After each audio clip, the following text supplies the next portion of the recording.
In our ecotourism slot, Tania went way out west to enjoy diversity of a very different kind. This week I'm in County Mayo to see how they've come up with two very different and imaginative ideas to get the best from their resources and their environment. Mayo can be roughly divided in two. The north is covered with large areas of blanket bog. The south has better soil, so it's agriculturally more productive.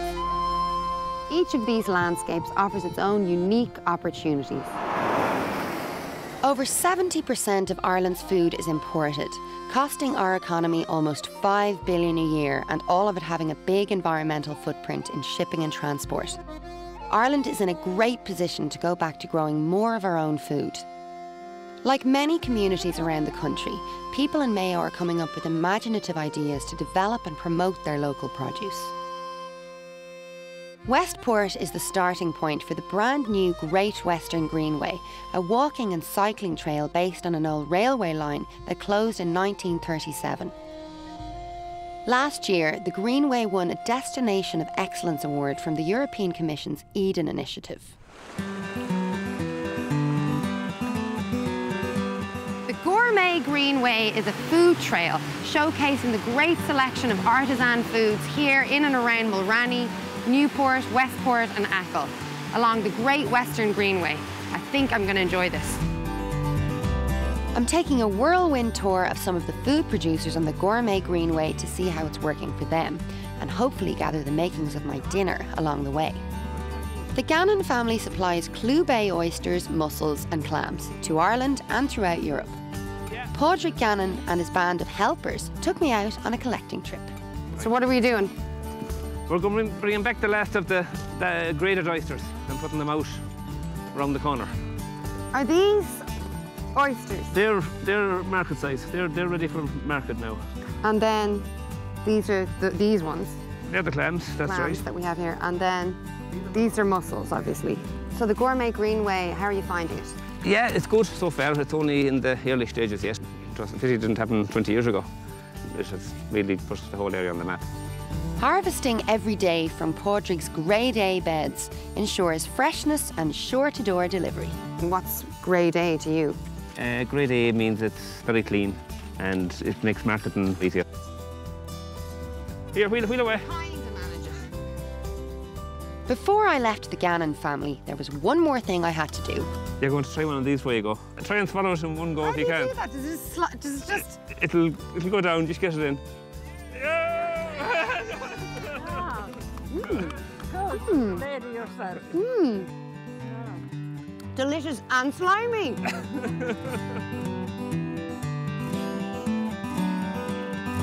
Kelly's Butcher Shop has been doing business on Newport's Main Street since the 1930s. They have a very close working relationship with local farmers. Are you Sean Kelly? I'm Sean Kelly. Now, Tania, all the meat here, I know the field it came out. Just take this like a lamb. I buy the land off the farmer, so I know where they come from. I've heard of something you do called putog. What's that? Putog, I'll show you the putog. That is the putog. It's the original Irish pudding. It's handmade, the same as it was, I said, 100 years ago. What you see is what you get. It actually looks like a piece of art. It is beautiful, isn't it? So why did you get involved in the Gourmet Greenway? In one day in August, there were 742 people on the Gourmet Greenway, going between Newport and Mulranny. It is the best thing that ever happened. Before I knew what was happening, Sean put me to work in the back of the shop. I do this, and then I'm pulling that through. Are all my hands meant to be in here?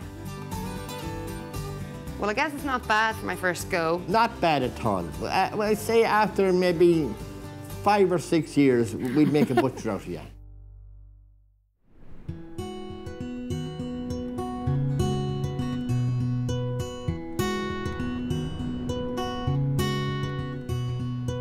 My next stop is all the way out in the west of Achill at Keene Bay, where Jerry Hassett began smoking wild Irish salmon in 1985.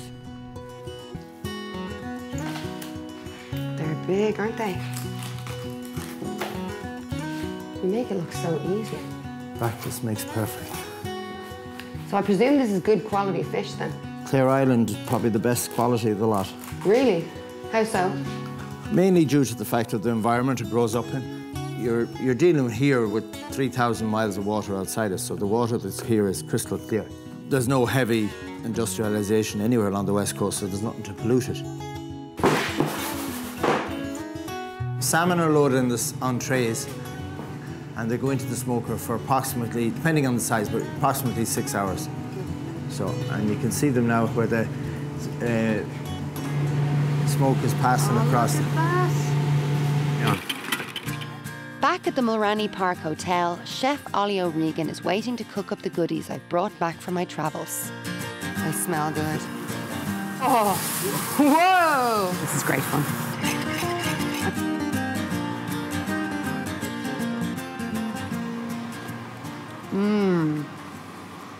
That's good. Next morning, I noticed a group of very cheeky and unusual-looking goats chewing their way through somebody's garden. A little detective work brought me to Sean Carolan, an expert on the old Irish goat. The old Irish goat is actually a cold weather goat, and the long coat of hair is very distinct. They're also quite small in comparison to other improved goats. They also have small ears as well, which is to protect from frostbite and that. And really they're just found in pockets now in Clare and Mayo, but there's very low numbers now. Sure, we just saw a few over there outside somebody's house. I mean, they are a nuisance, but they're also very enjoyable to look at. As I say, they're part of our heritage. I'd like to see more awareness of the old Irish goat as a breed, and people might visit Mulranny just to get a sight of these. And in fact, one of the things I think myself is that they could potentially rival the Scottish Highland cattle as a heritage icon of County Mayo.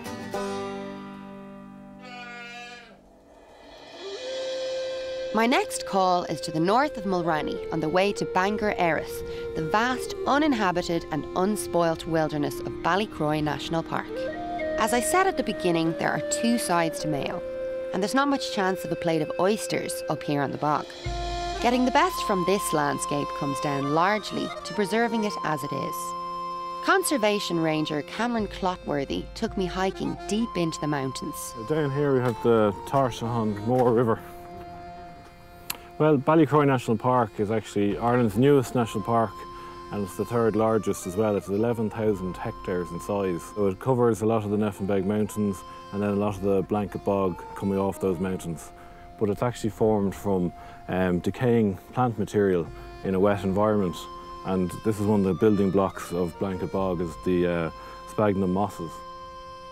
We're quite unique in Europe in the fact that we have a lot of blanket bog habitat which is of really good condition.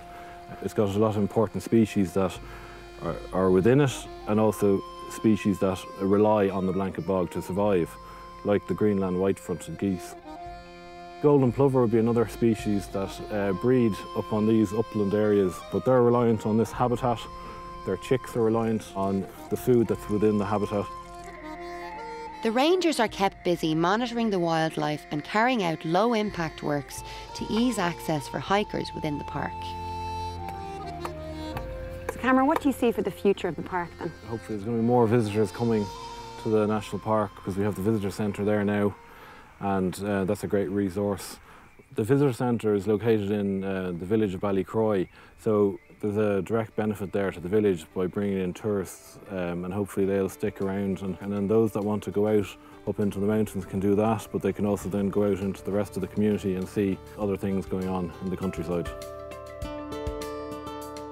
The Gourmet Greenway and Ballycroy National Park are inventive solutions for building environmentally responsible tourism in two very different parts of Mayo. The people of Mayo can be proud that they've come so far in creating an excellent ecotourism product to put in the green map of Europe.